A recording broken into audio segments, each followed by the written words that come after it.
فمن شهد منكم الشهر فليصم ومن كان مريضا أو على سفر فعدة من أيام أخر. السلام علیکم ورحمۃ اللہ. وعلیکم السلام ورحمۃ اللہ وبرکاتہ. شیخ پچھلے ہفتے کے کچھ سوالات تھے زکوٰۃ سے متعلق. جی فرمائیے. اس سے پہلے کچھ لوگ ہاتھ اٹھا رہے ہیں تو ان کا ٹھیک ہے باری باری ان سے بھی پوچھ لیجیے. آپ بھی اپنے پاس ہیں, آپ کے پاس رکھیے. یہ عزیز اللہ خان صاحب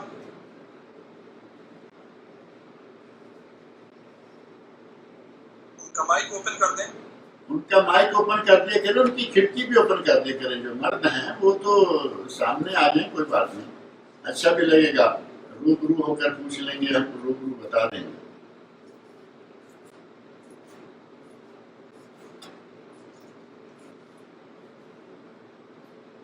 شاید وہ السلام علیکم جی. وعلیکم السلام ورحمۃ اللہ وبرکاتہ. ہاں جی عبد المجید صاحب. وہ اصل نہیں ہے شاید, وہ انمیوٹ کر رہا ہوں شاید ان کی طرف سے. اچھا کوئی بات نہیں, اگر وہ سامنے نہیں آنا چاہتے وہ بات کر لیں, آواز تو نکال سکتے ہیں. اور اگر کر رہے ہیں صاحب.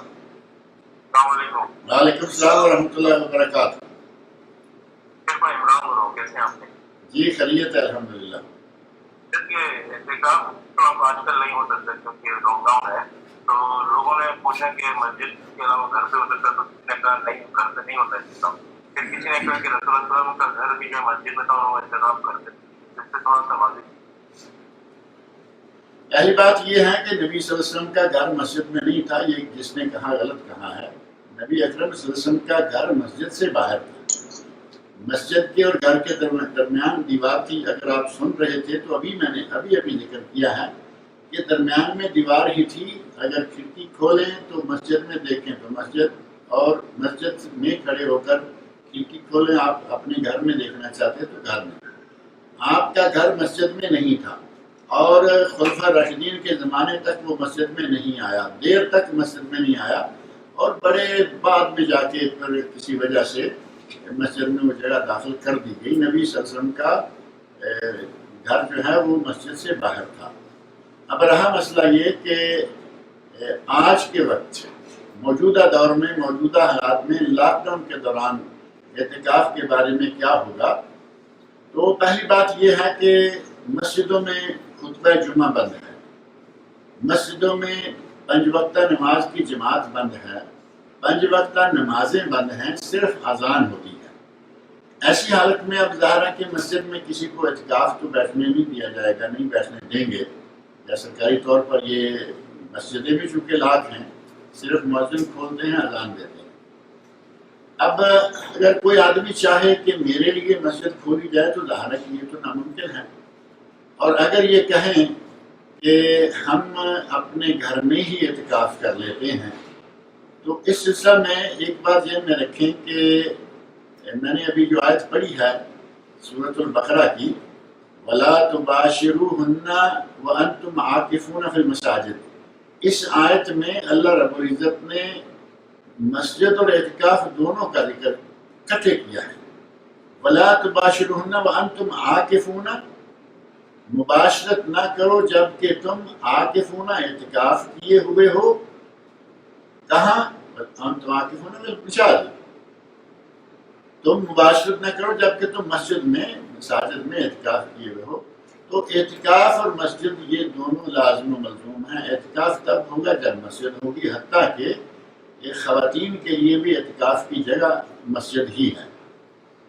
ہمارے بعض علماء نے اور ائمہ نے کہہ لیں, یا صحیح تر یہ ہے کہ علماء احناف نے مسجد میں عورتوں کے لیے مسجد ضروری قرار نہیں دی. وہ کہتے ہیں کہ عورت جو ہے وہ اپنے گھر میں بھی اعتکاف کر سکتی ہے. اگر ان کی رائے کو لیا جاتا ہے تو ان کے لیے نہ پہلے مسجد ضروری تھی نہ اب مسجد ضروری ہے, جبکہ جمہور اہل علم جو ہیں وہ مسجد اور اعتکاف دونوں کو اکٹھا شمار کرتے ہیں کہ مسجد ہے تو اعتکاف ہے, مسجد نہیں ہے تو اعتکاف نہیں ہوگا. اور اسے اس طرح بھی سمجھا جا سکتا ہے کہ اگر مکہ میں آئیں گے تو آپ حج عمرہ کر سکیں گے، مکہ میں نہیں آئیں گے تو حج عمرہ نہیں ہوگا۔ مدینہ میں آ کر کوئی لاکھ نمازیں پڑھ جائے، مدینہ منورہ میں آ کر ساری عمر گزار جائے اور کہے کہ میرا حج ہو گیا ہے، حج نہیں ہوگا۔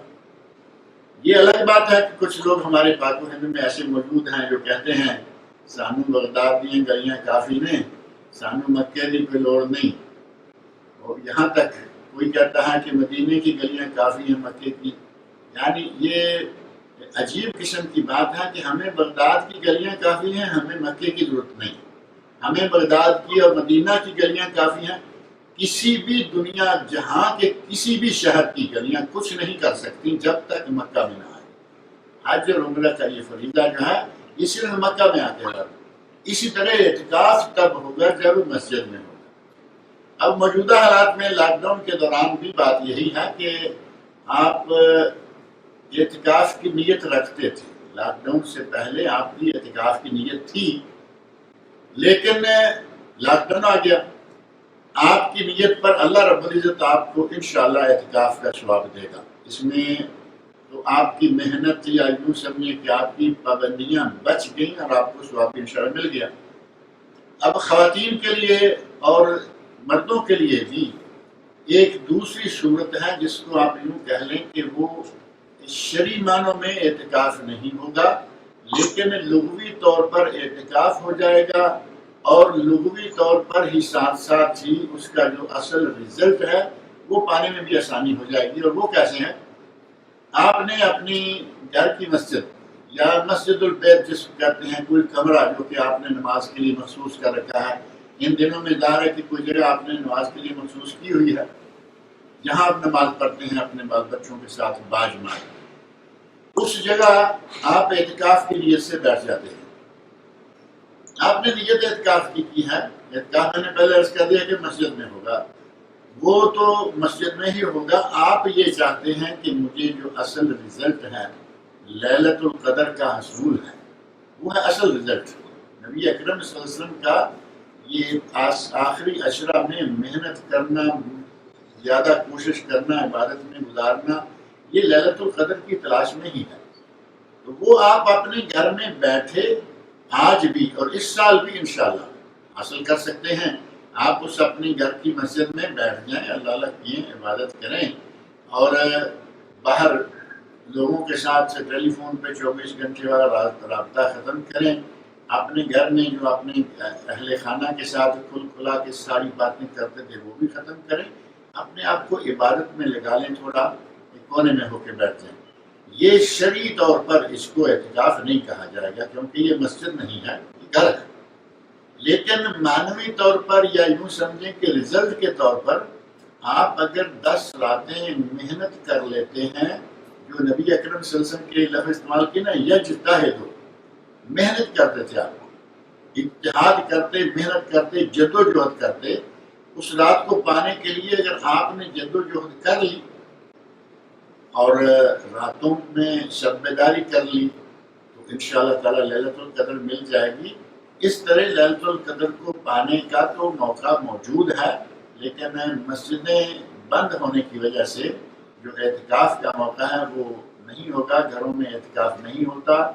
شیخ الاسلام علامہ ابن باز رحمۃ اللہ علیہ اور علامہ ابن عثیمین رحمۃ اللہ علیہ، ان کے بڑے ہی معتبر شاگرد حضرات ہیں یہاں سعودی عرب میں، شیخ براک ہیں، اور اسی طرح شیخ اطلان ہیں، اور ایسے ہی ایک اور شیخ ہیں، اور مصر کے امین الفتویٰ جو ہیں وہ ہیں۔ ان لوگوں نے یہ فتوے صادر کر رکھے ہیں کہ گھروں میں اعتکاف نہیں ہوتا، اور یہ ویسے پہلے سے بھی صحیح ہے، اور قرآن کریم بھی بتا رہا ہے کہ اعتکاف جو ہے وہ صرف مسجد میں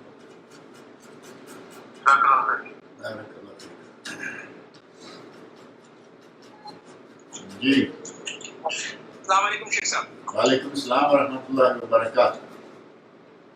جی شیخ صاحب، میرا سوال یہ تھا، جیسے کہ ہم لوگ خط میں جو فطر کی نماز پڑھتے ہیں، جہاں جو ہم لوگ 4 رکعت کا نماز پڑھتے ہیں فطر کی، اس کو سجدوں کو اور رکوع کو ذرا لمبا کرتے ہیں، تو اس میں ہم نارمل دعائیں کر سکتے ہیں وہ سجدوں میں اور رکوع میں؟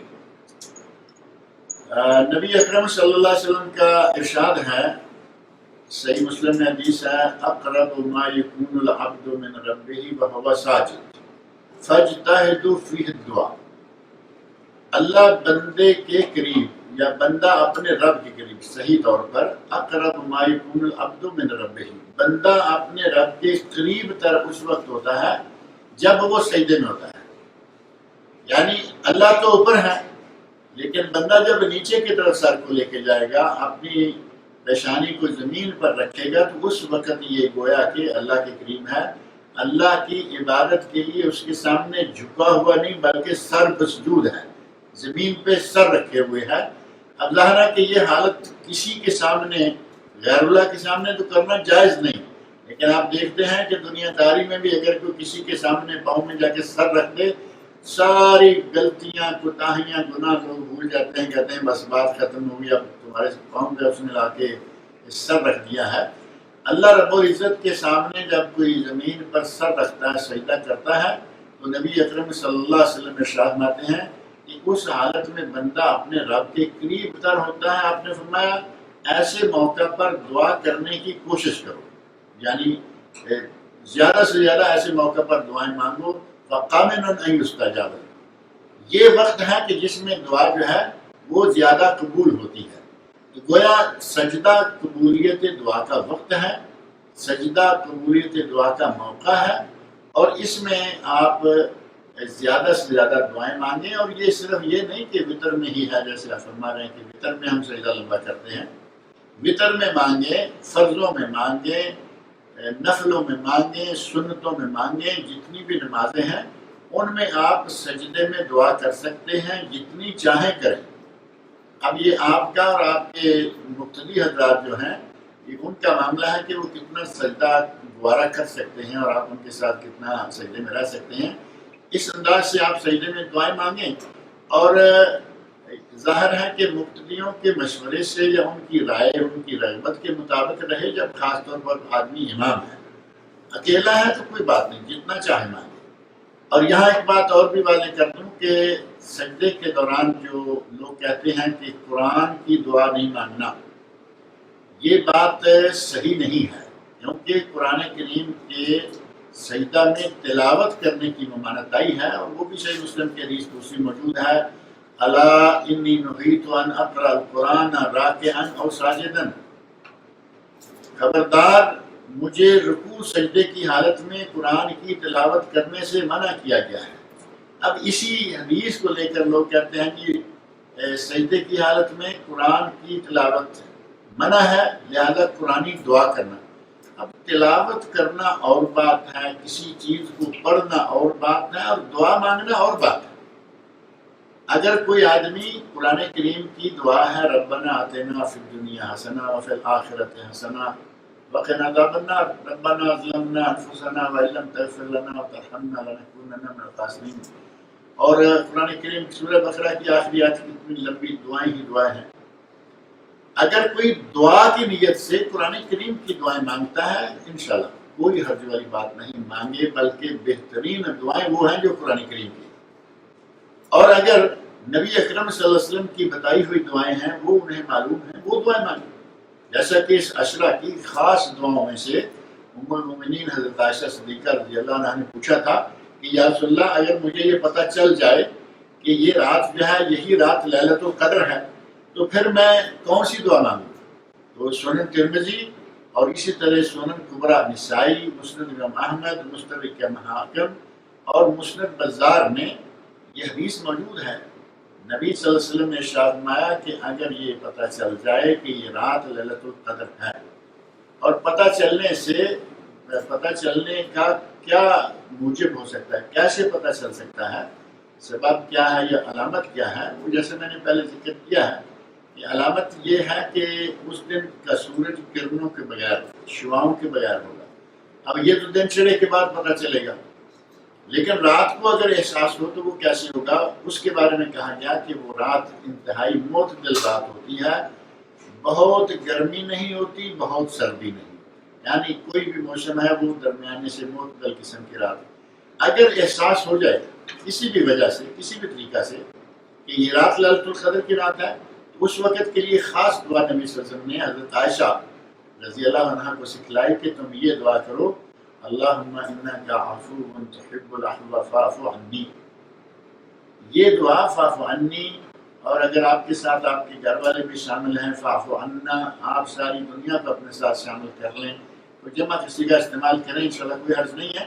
تو یہ دعائیں جو نبی صلی اللہ علیہ وسلم نے اس طرح کی ایک نہیں سینکڑوں دعائیں نبی صلی اللہ علیہ وسلم نے زندگی کے ہر شعبے کے لیے اور ہر وقت کے لیے، گھر میں داخل ہونے، گھر سے نکلنے، باتھ روم میں داخل ہونے، باتھ روم سے نکلنے، سونے، بیدار ہونے، جگہ جگہ موقع موقع کی دعائیں. اور پھر کئی دعائیں ہیں جن کا تعلق بیماریوں سے ہے، کئی دعائیں ہیں جن کا تعلق شیطان سے، اللہ کی پناہ مانگنے سے ہے. تو نبی اکرم صلی اللہ علیہ وسلم نے بے شمار دعائیں سکھلائی ہیں. ان میں سے جو صحیح دعائیں، بات یہاں صحیح دعائیں میں اس لیے کہہ رہا ہوں کہ کچھ دعائیں آج کل دعائے تنجینا، درود لکھی ہزارہ اور درود تاج اور کیا کیا چیزیں نکلی ہوئی ہیں، ان چیزوں سے قطع نظر کوئی صحیح دعاؤں والی کتاب آپ کے پاس ہونی چاہیے. ان میں سے آج جو مشہور و معروف کتاب ہے حسن المسلم، اردو، عربی، انگلش، بنگالی، بخاری، جس زبان کا نام لیں اس زبان میں وہ موجود ہے. اللہ تعالیٰ اس کے مؤلف کی مغفرت فرمائے. اس نے یقیناً بڑے خلوص کے ساتھ کتابیں لکھی. آج دنیا میں ان کی کتابیں بہت زبانوں میں موجود ہیں، اور اس کتاب کا تو شاید ہر زبان میں ترجمہ موجود ہے. تو یہ کتاب لیں، یا اس کے علاوہ اور کتابیں ہیں، ایک تو نہیں بہت کتابیں ہیں، اور وہ ہر زبان میں آپ کو مل جائیں گی. ہماری اپنی ایک کتاب اس سلسلے میں ہے ذکر الہی کے نام سے. تو 400 دعائیں، 500 دعائیں کتاب میں موجود ہیں. صحیح دعائیں جو ہیں وہ جمع ہیں. آپ کوئی کتاب لیں جس میں صحیح دعائیں ہوں، وہ دعائیں سیکھیں. اور یہ دعا ہے اللہم انک عفو تحب العفو فاعف عنا، یہ دعا کریں. کوئی بھی دعا کریں، سجدے میں جتنی بھی دعا مانگیں گے وہ قبولیت کے قریب ہے. دعائیں مانگ سکتے ہیں، قرآنی دعا پڑھنا جائز، قرآنی دعا مانگنا جائز، حدیثی دعا مانگنا جائز. اب آگے آ کے تھوڑا سا اختلافی مسئلہ آ جاتا ہے کہ ہم کیا اپنی زبان میں دعا کر سکتے ہیں یا نہیں. تو یہ چونکہ اختلافی مسئلہ ہے، اختلاف سے نکلنے کے لیے ضروری ہے کہ ہم فرضوں کو صرف قرآنی اور حدیثی دعائیں تک خاص کر لیں، اور کبھی نوافل پڑھیں، کوئی سنتیں پڑھیں، رات کا وقت ہو جب چاہیں تو اس وقت. بعض علماء نے، بلکہ بکثرت علماء نے کہا ہے کہ آپ اپنی زبان میں بھی دعا کر سکتے ہیں. انشاءاللہ تعالیٰ اس میں کوئی حرج نہیں.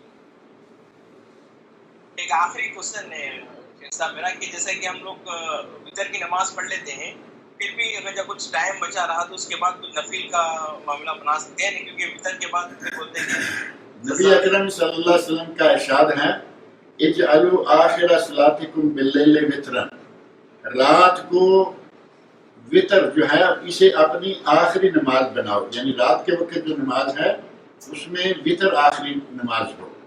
یہ تو ہے عمومی طور پر یہی ہونا چاہیے. نبی اکرم صلی اللہ علیہ وسلم نے یہی حکم دیا ہے.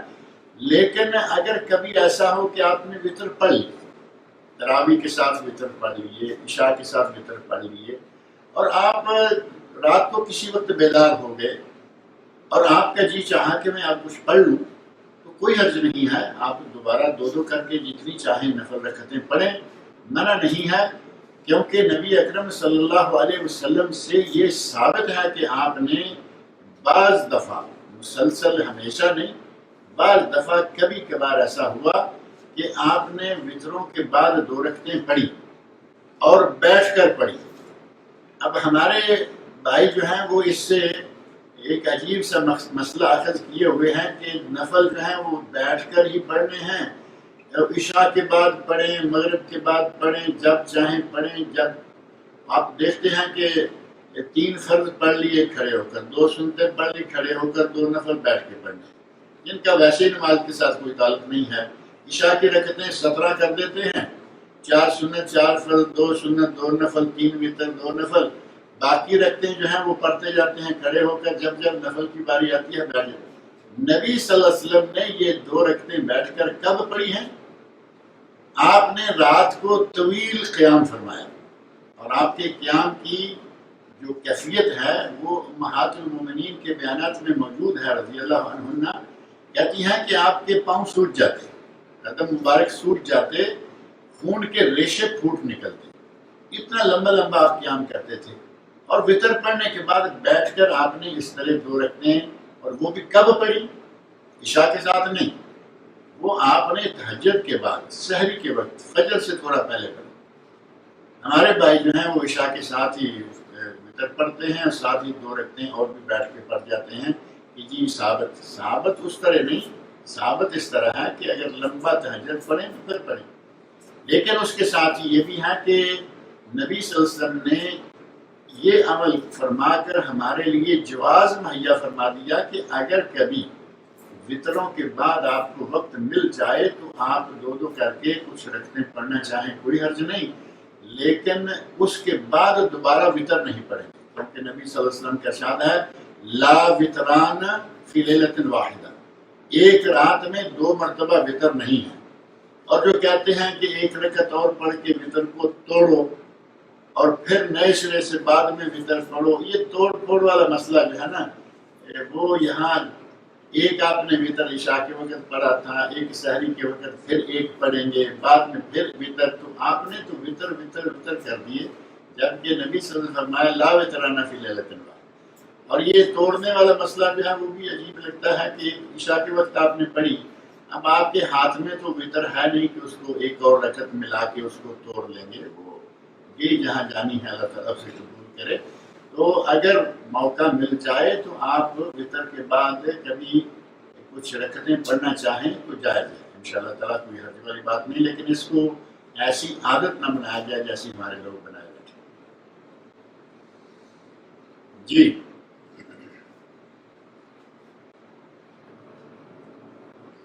شیخ صاحب.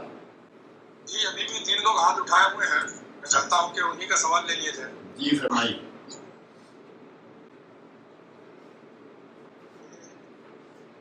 کاشف صاحب ہے، کاشف نہیں. السلام علیکم. وہ منصور سوال کر رہے ہیں، ان کی آواز نہیں آ رہی، شاید ان کا مائک کا مسئلہ ہے. اچھا دوسرے کسی کو کہہ دیجیے ذیشان صاحب ہیں. جن کا مائک صحیح کام کر رہا ہے ان کو کہہ دیجیے. ذیشان احمد صاحب آپ سوال کر سکتے ہیں.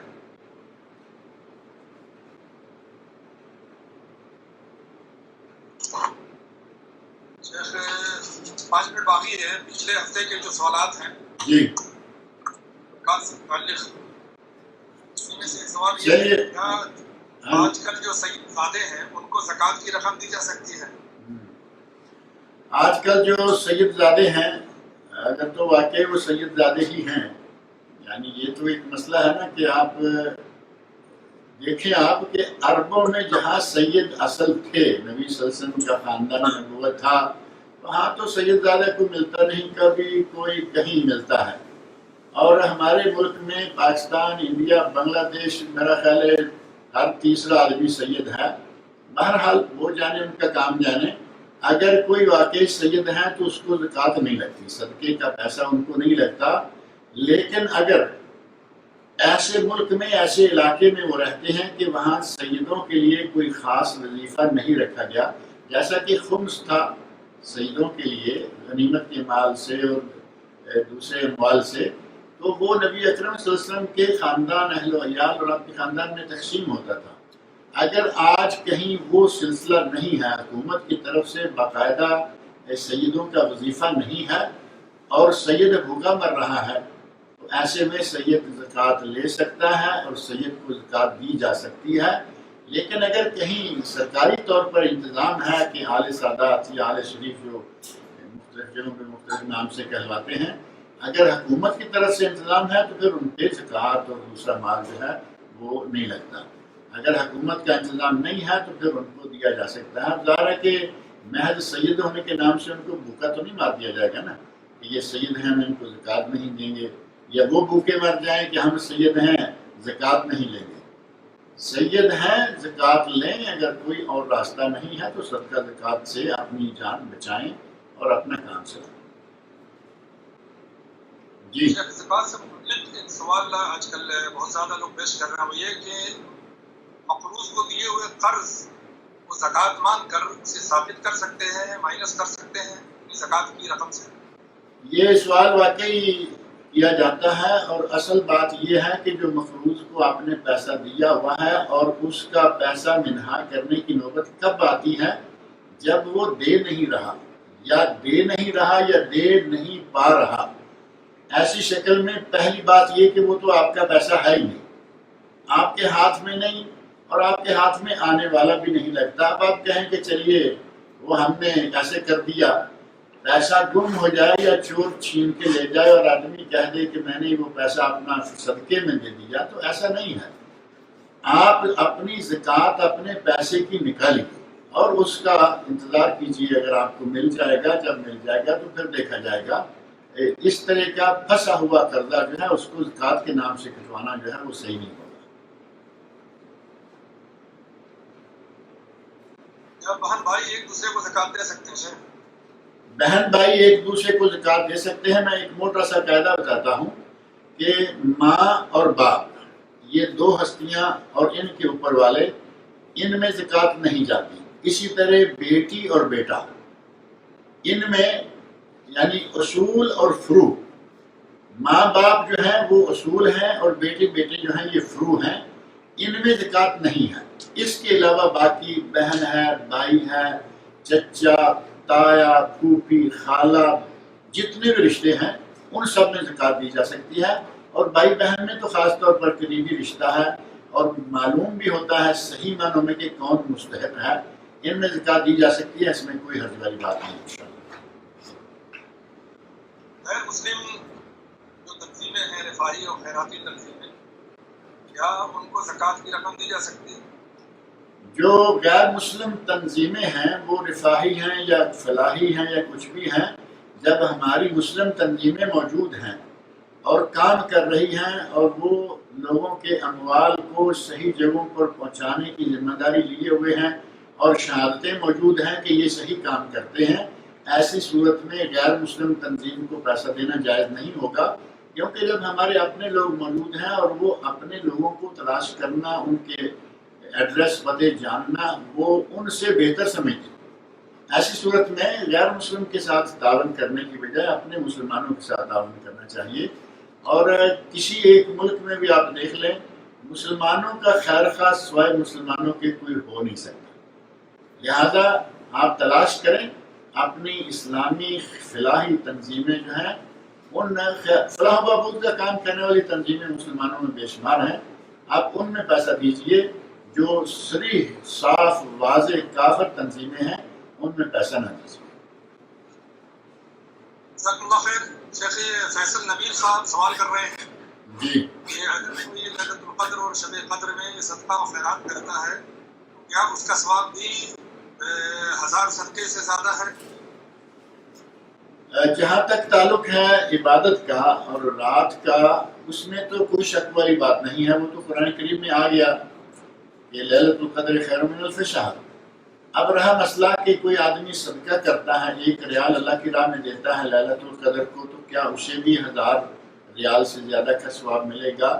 اس سلسلہ میں کوئی صریح بات، کوئی صریح نص نہیں ہے، لیکن اگر اس کی نیت اچھی ہے تو آپ قرآن کریم کی وہ آیت دیکھیں پڑھ کے، اللہ رب العزت نے مثل الذین ینفقون فی سبیل اللہ مثال دی ہے کہ جو اللہ کی راہ میں پورے خلوص نیت کے ساتھ خرچ کرتے ہیں، کہ مثل حبہ، ان کی مثال دانے کی ہے، ایک دانہ انبتت 7 سنابل، جس میں 7 کونپلیں، جس میں سے 7 شاخیں نکلیں، ہر شاخ کے اوپر آ کے ایک خوشہ ہے، وَفِي كُلِّ سُنبُلَةٍ مِّئَةُ حَبَّةٍ، اور ہر خوشے میں 100 دانہ ہے، ایک دانے سے 700 دانے تو چلے گئے نا۔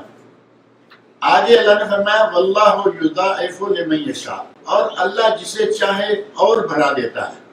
اب 700 سے آگے بڑھائیں گے، بڑھتا جائے گا انشاءاللہ، اور یہ 1000 نہیں، واللہ واسع علیم، اللہ بڑی وسعتوں والا اور بڑے علم والا ہے، وہ پتہ نہیں کتنا کر دے گا، لیکن یہ ہے جتنا خلوص دل میں زیادہ ہوگا اتنا اللہ ثواب زیادہ دے گا۔ اور اس سلسلہ میں ہماری نظر میں کوئی ایسی نص نہیں گزری کہ جس طرح ایک رات کا ثواب 1000 رات سے بہتر، 1000 مہینے سے بہتر ہے، اسی طرح 1 ریال کی صدقہ یا ایک ریال کی مالیت جو ہے وہ اتنی بڑھ جائے گی، صراحتاً ایسی کوئی چیز ہماری نظر سے نہیں۔ زکوٰۃ سے متعلق ایک سوال یہ بھی لوگ کرتے ہیں کہ کیا زکوٰۃ ہم دوسرے شہر یا دوسرے ملک بھیج سکتے ہیں؟ اس سلسلہ میں جو نبی اکرم صلی اللہ علیہ وسلم کا ارشاد ہے، یؤخذ من اغنیائہم ویرد علی فقرائہم، اور کما قال رسول اللہ صلی اللہ علیہ وسلم، نبی صلی اللہ علیہ وسلم کے اس ارشاد سے اندازہ ہوتا ہے کہ جو ہے نا اغنیائہم وفقرائہم، ایک تو یہ ہے کہ مسلمانوں کے اغنیاء سے لی جائے، مسلمانوں کے اغنیاء میں دی جائے، اور ایک یہ ہے کہ جس علاقے کے مسلمانوں سے لی جائے اسی علاقے کے مسلمانوں کو دی جائے۔ پہلا اصول جو ہے وہ یہ ہے کہ اگر آپ کے علاقے میں آپ نے زکوٰۃ جمع کی یا آپ کی اپنی زکوٰۃ ہے تو آپ دیکھیں کہ آپ کے دائیں بائیں قرب و جوار میں، آپ کے علاقے میں، آپ کے ملک میں مستحق لوگ ہیں، اور اگر ہیں تو ان کو دیں، اولا وہ ہیں۔ اور اگر آپ کے علاقے میں نہیں ہے اور آپ کو اپنے علاقے میں اتنی شکل نظر آتی ہے کہ زکوٰۃ اتنی جمع ہو جاتی ہے کہ یہاں کے محتاجوں سے بھی وہ زیادہ ہوتی ہے اور وہ پڑی رہ جاتی ہے، اور یہاں اغنیاء بے شمار ہیں، فقراء بہت کم ہیں، تو اس شکل میں آپ اندازہ کر سکتے ہیں کہ یہاں کی بجائے باہر والے ملک کو زیادہ ضرورت ہے۔ اس شکل میں اگر زکوٰۃ اپنے ملک میں بھیج دیتا ہے، اپنے عزیز و اقارب میں سمجھتا ہے، جانتا ہے کہ وہاں میری خالہ، میرا چچا، میرا ماموں، میرا فلاں پھوپھی ہے، وہ بہت ہی محتاج ہیں، تو ان کے لیے زکوٰۃ بھیج سکتا ہے، لیکن اولیت اپنے قرب و جوار کو دے، اور اگر یہاں استغنا دیکھے کہ یہاں کافی ہے، کفایت ہے، تو پھر اگلے شہر یا اگلے ملک میں بھیجنے میں بھی انشاءاللہ تعالیٰ کوئی پرواہ نہیں۔ جزاک اللہ خیر شیخ، وقت ہو چلا ہے کہ زیادہ ہو گیا ہے، بس یہ آخری سوال ہے، صاحب کا سوال ہے کہ کیا ہم انٹرسٹ منی کو ہاؤس رینٹ میں دے سکتے ہیں؟ ہاؤس رینٹ جو ہے، اگر آپ کا اس بھائی سے میں کہوں گا کہ اگر آپ کا وہ انٹرسٹ نہ آتا تو کیا ہاؤس رینٹ دیتے یا نہیں دیتے؟ یقینی بات ہے کہ ہاؤس رینٹ دیتے اور جیب سے دیتے۔ اب اس جیب سے ہاؤس رینٹ دیتے اور بینک سے انٹرسٹ کا پیسہ لا کے، سود کا پیسہ لا کے وہ انہوں نے دوسری جیب میں ڈال لیا اور وہاں سے نکال کے رینٹ دے دیا، بات تو وہی ہوئی۔ آپ نے رینٹ کی جگہ پر سود کا پیسہ دے کر اتنا پیسہ اپنا بچا لیا، اور یہ جو بچت کر لی ہے یہ سود کا پیسہ ہے۔ یہ جو بچت کر لی سود کا پیسہ ہے۔ سود کا پیسہ صرف کھانا بنا نہیں، سود کے پیسے کو اپنے استعمال میں لانا بھی بنا ہے۔ وقت بہت کم ہے، نہیں تو میں اس پہ کچھ تفصیل بیان کرتا۔ کچھ لوگ کہتے ہیں جی ہم تو سود کا پیسہ کھاتے نہیں، ہمیں جو ملتا ہے گاڑیوں میں پٹرول ڈال کے جلا دیتے۔ اب جہاں اس طرح کے لوگ ہوں گے وہاں یہ تو سوچا ہی جائے گا نا کہ وہ گاڑی میں پٹرول ڈال کے جلا دیتا ہے، ہم کرائے میں دے دیں گے، ہمیں کون سا کھانا ہے۔ سود کا پیسہ کھانا بھی حرام، سود کے پیسے کا کپڑا پہننا حرام، سود کے پیسے کی گاڑی لینا حرام، سود کے پیسے سے پٹرول ڈالنا حرام، سود کے پیسے سے کرایہ دینا حرام۔ سود حرام ہے، اس کو اپنے ذاتی استعمال میں کسی بھی شکل میں نہیں دیا جا سکتا۔ جزاک اللہ خیر و شکر اللہ علیکم۔ بارک اللہ فیکم۔ کل انشاءاللہ ملاقات ہوتی ہے۔ السلام علیکم ورحمۃ اللہ وبرکاتہ۔